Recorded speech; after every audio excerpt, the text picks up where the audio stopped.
1절에서 8절까지의 말씀 우리 다 같이 한 목소리로 읽겠습니다. 안식일이 지남에 막달레 마리아와 야고보의 어머니 마리아와 또 살로메가 가서 예수께 바르기 위하여 향품을 사다 두었다가 안식 후 첫날 매우 일찍이 해 돋을 때에 그 무덤으로 가며 서로 말하되 누가 우리를 위하여 무덤문에서 돌을 굴러주리오 하더니 눈을 들어본즉 벌써 돌이 굴려져 있는데 그 돌이 심히 크더라. 무덤에 들어가서 흰옷을 입은 한 청년이 우편에 앉은 것을 보고 놀라매 청년이 이르되 놀라지 말라. 너희가 십자가에 못 박히신 나사렛 예수를 찾는구나. 그가 살아나셨고 여기 계시지 아니하니라. 보라, 그를 두었던 곳이니라. 가서 그의 제자들과 베드로에게 이르기를 예수께서 너희보다 먼저 갈릴리로 가시나니 전에 너희에게 말씀하신 대로 너희가 거기서 배우리라 하라 하는지라. 여자들이 몹시 놀라 떨며 나와 무덤에서 도망하고 무서워하여 아무에게도 아무 말도 하지 못하더라. 아멘.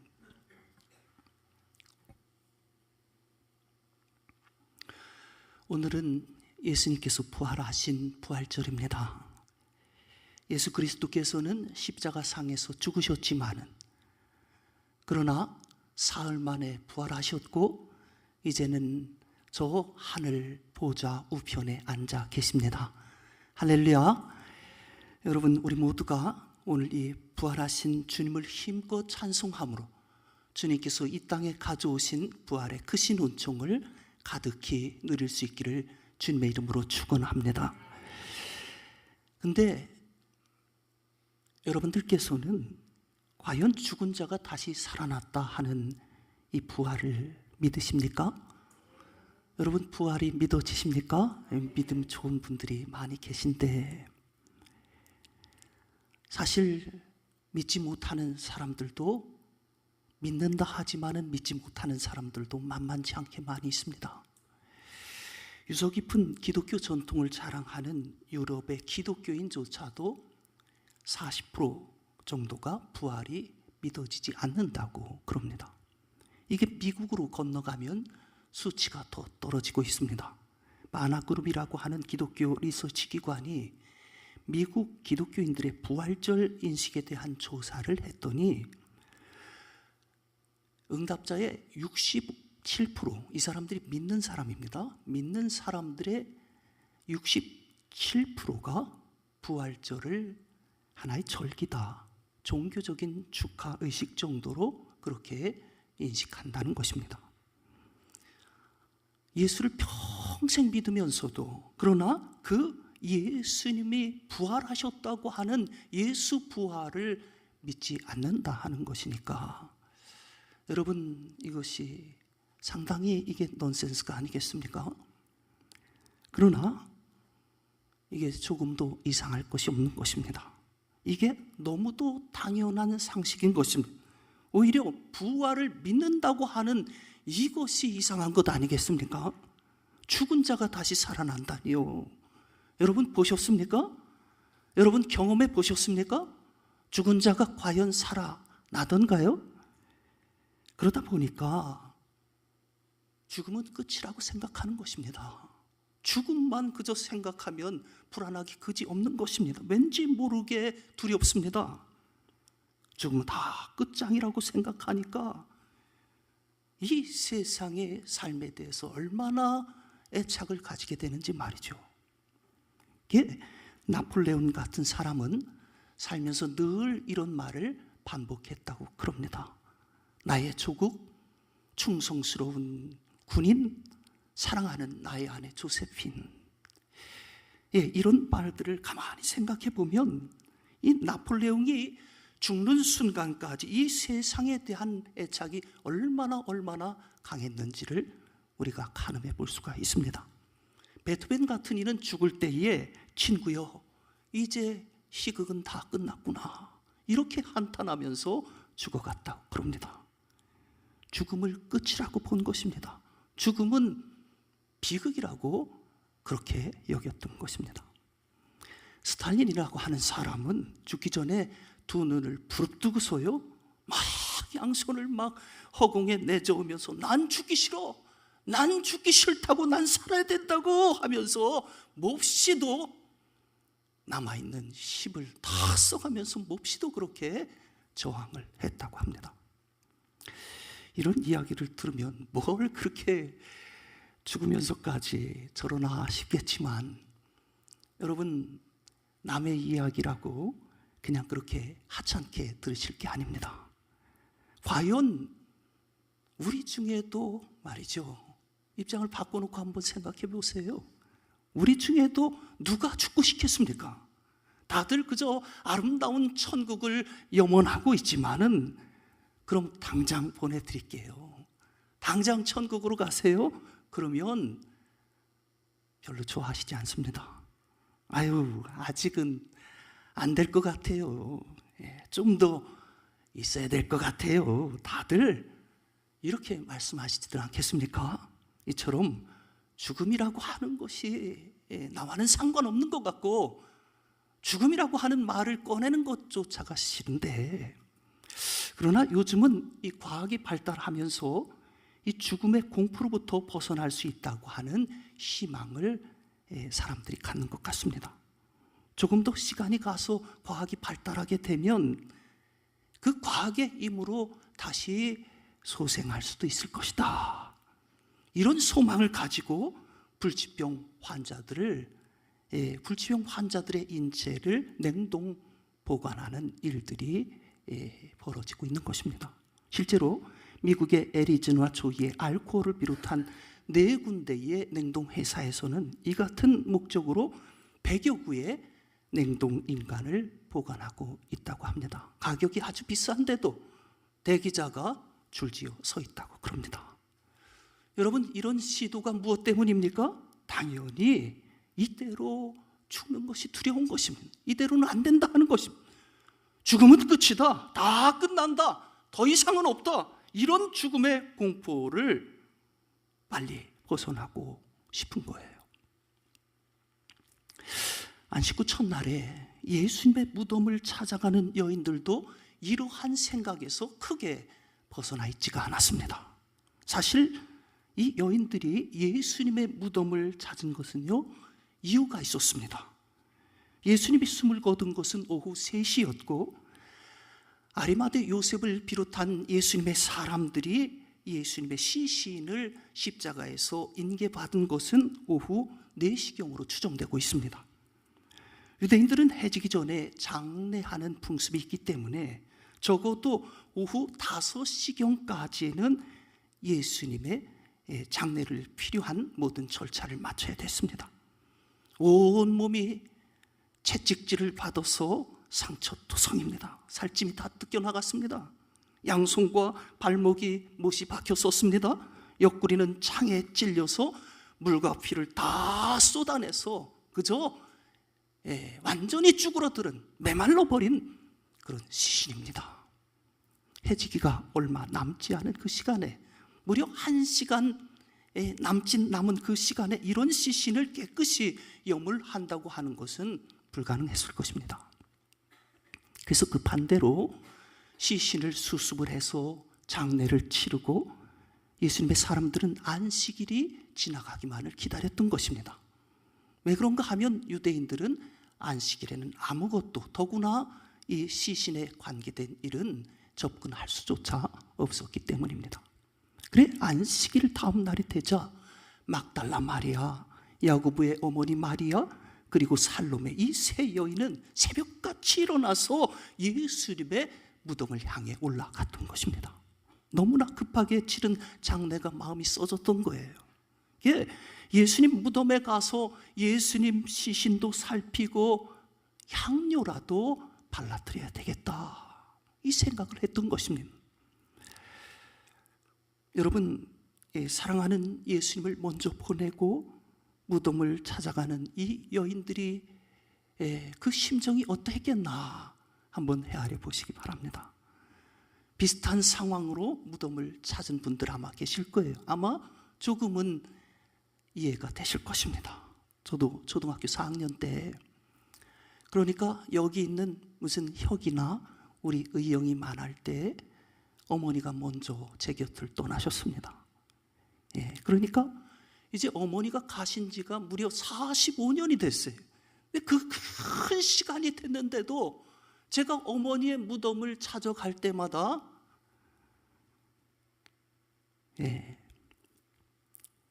도무지 웃어지지를 않습니다. 왠지 마음이 무겁고 슬픔이 밀려옵니다. 이게 왜 그런가 하면요, 여러분, 무덤은 죽은 자의 집이기 때문입니다. 거기 죽어있는 시신을 향해서는 그 어떤 희망도 우리가 품을 수 없기 때문입니다. 예수님의 무덤을 찾는 여인들도 그랬습니다.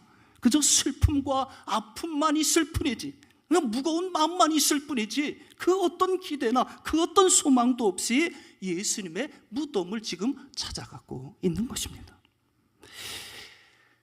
당시 그 유대인들의 매장법에는 크게 두 가지가 있었습니다. 우선 평지의 땅을 파고 시신을 묻은 뒤에 그 위에 회치를 해서 사람들이 그 무덤을 밟지 않고 피해 가도록 하는 매장법이었습니다.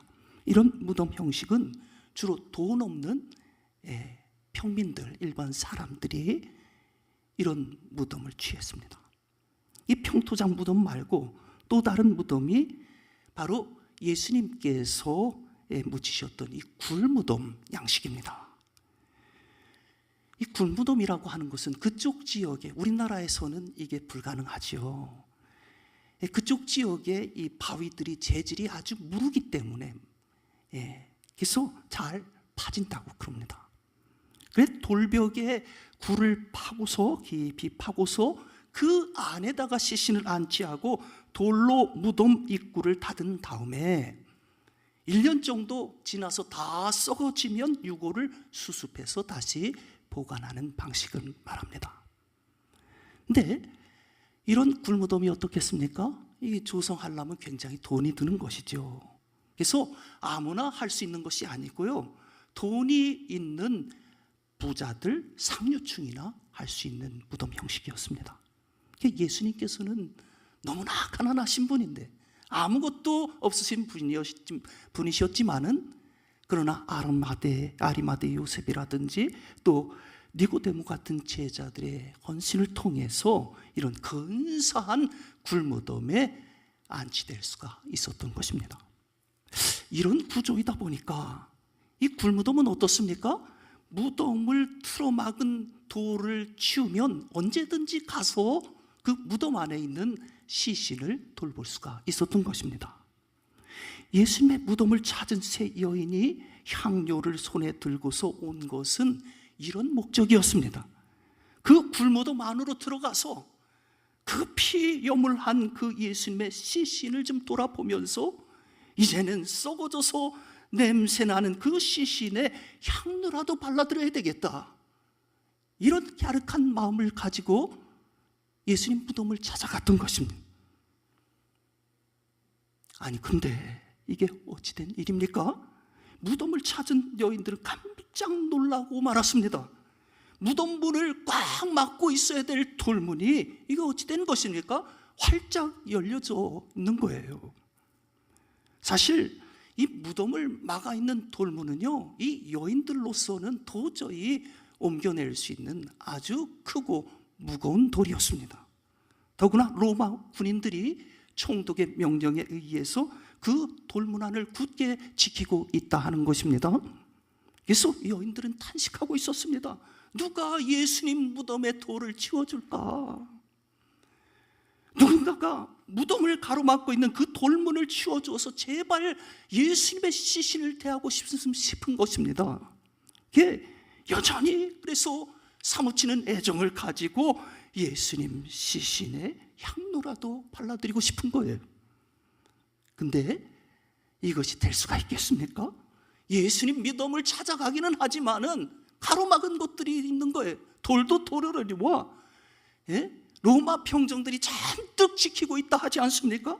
이 때문에 여인들은 무덤에 가지만은 무덤에 다다르기도 전에, 무덤을 보기도 전에 사실은 이미 탄식하고 절망하고 있었습니다. 사실은 주님을 잃은 그 큰 슬픔 가운데서 오히려 위로받아야 되는 그런 영혼들 아닙니까?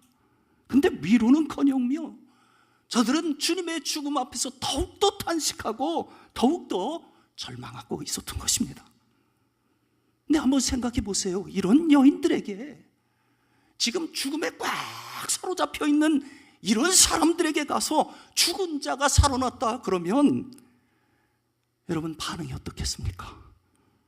예수님께서 무덤 문을 활짝 열어젖히고 살아나셨어요. 예수님 다시 살아나셨어요. 그런다고 하면 이 여인들이 믿겠습니까? 이것들이 누굴 놀리나 말이지. 그렇지 않아도 힘들어 죽겠는데 저리 안 가! 하면서 말이죠, 소리를 막 질러대지 않겠습니까?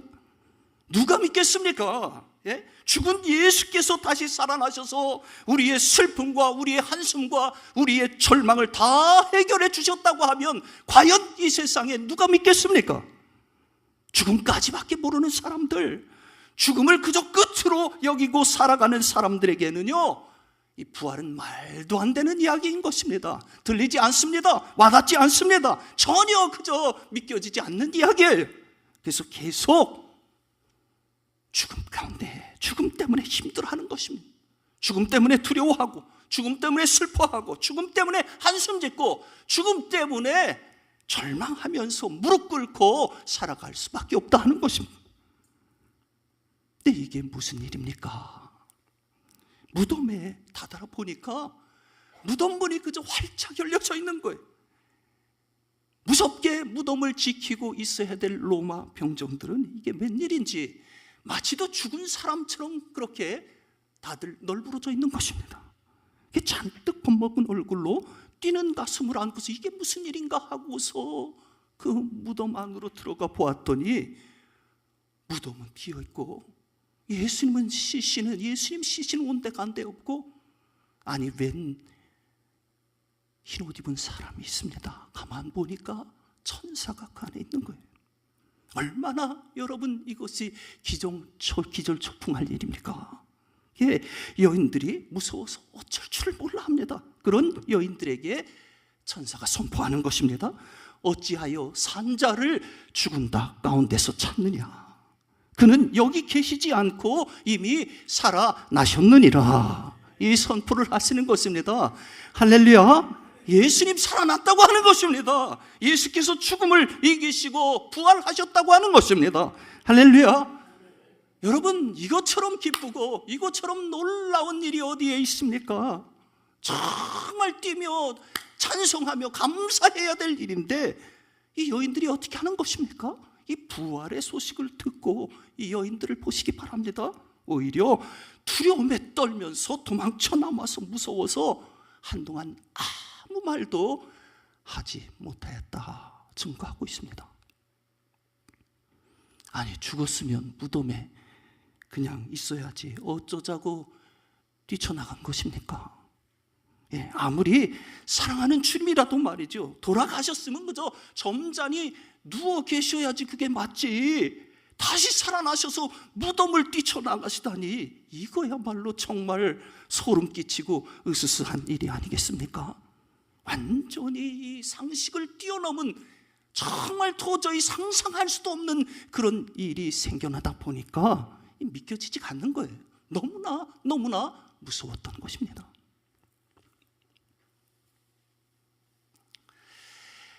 한 교회 청년이 서울로 대학을 갔습니다.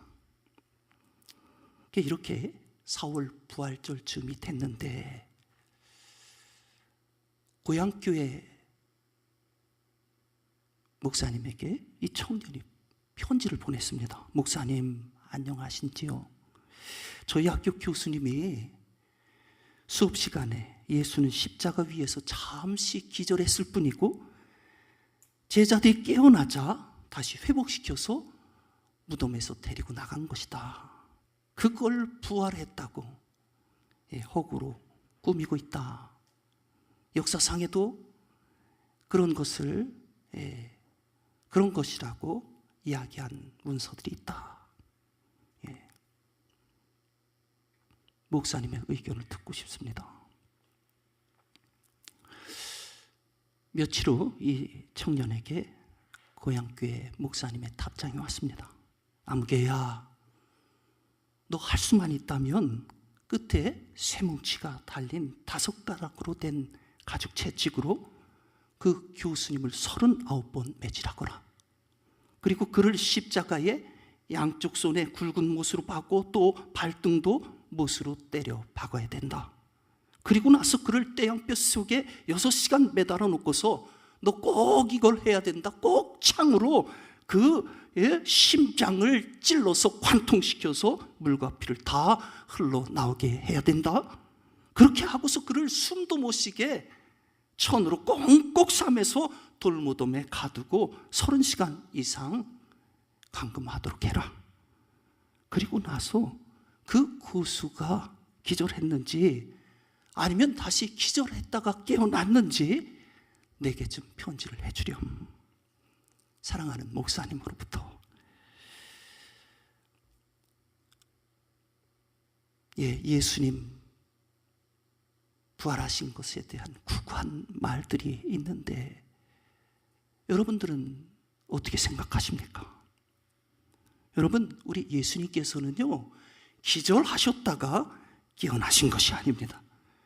예수님은 역사가 요세푸스도 지적하듯이 로마 병정들에 의해서 분명히 죽으셨습니다. 이것은 역사적인 사실입니다. 말할 수 없는 십자가의 고통을 받고서 예수님께서는 처절하게 죽으신 것입니다.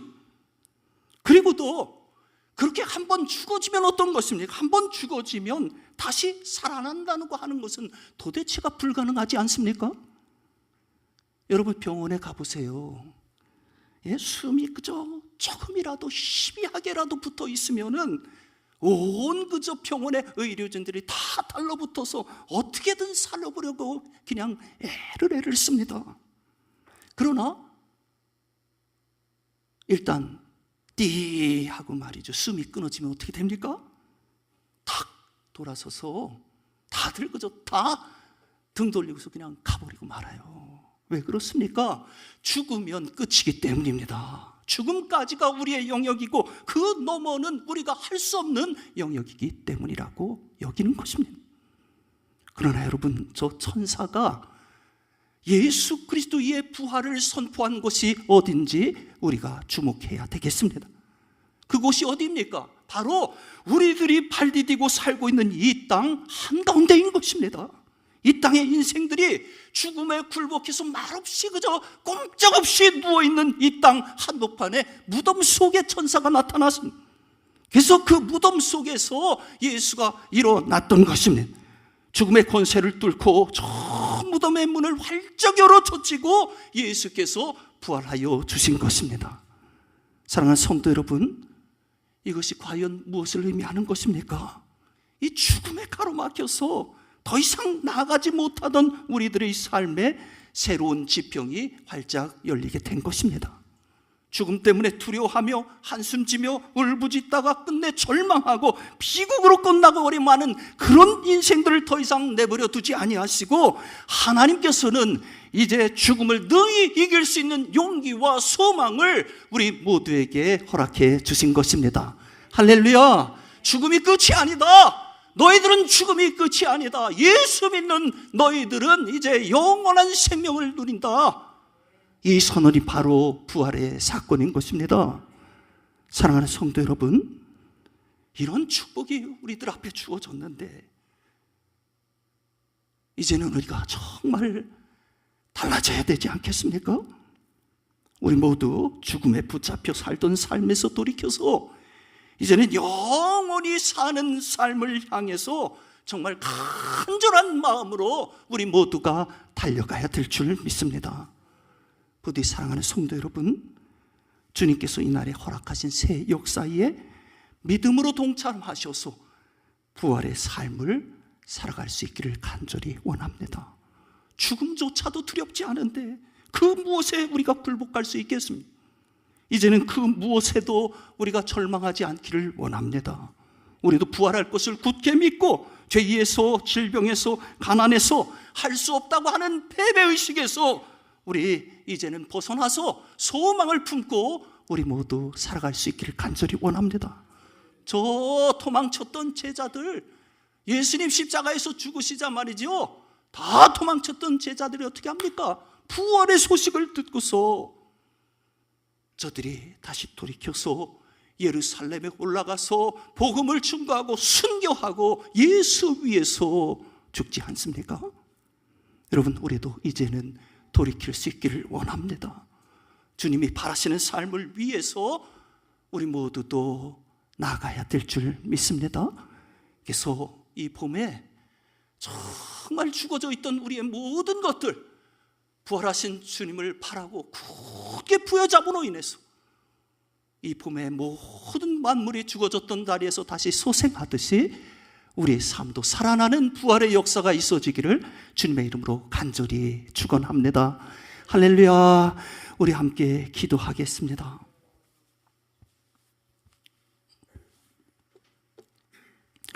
사랑하시는 주님, 예수께서 부활하신 것처럼 우리에게도 부활의 은총을 베푸시기를 간절히 원합니다. 예수의 부활을 의심치 않고 믿을 수 있는 굳센 믿음 우리 모두에게 허락하여 주시옵소서. 그래서 부활이 남의 이야기가 되지 않게 하시고, 아버지 하나님, 내 인생의 이야기가 되게 하옵소서. 내 인생 한복판에서 일어나는 내 인생의 사건이 되어서 아버지 하나님, 죽어져 있던 모든 것들이 살아나게 하시고 참으로 죽어져 있던 많은 영혼들을 아버지 이 굳센 믿음으로 살려가는 우리 모두가 되게 하여 주시옵소서. 예수님의 귀하신 이름으로 간절히 기도하옵나이다. 아멘.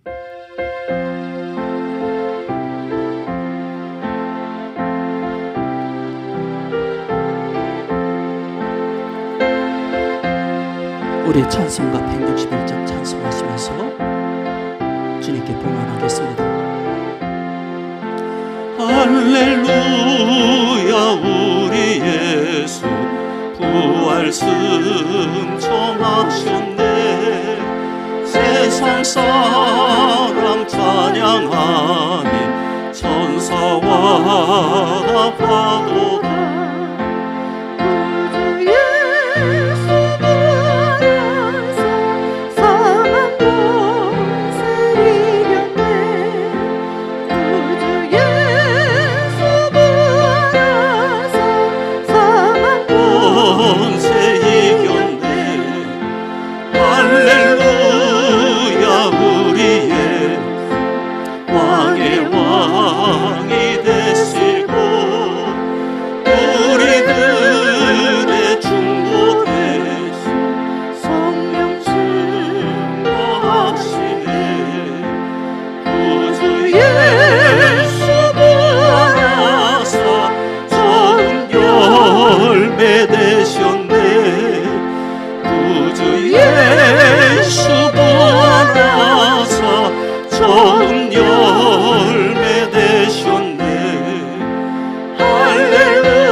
우리 2절 다시 찬양하겠습니다. 할렐루야, 우리 예수 왕의 왕이가 없도다. 무덤 속에 있는 죄인 주가 일으키시네. 구주 예수 부활하사 좋은 열매 되셨네. 구주 예수 부활하사 좋은 열매 되셨네. 할렐루야, 피가 없도다.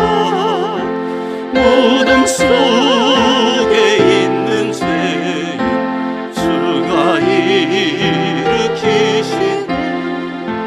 구주 예수 부활하사 영광 주님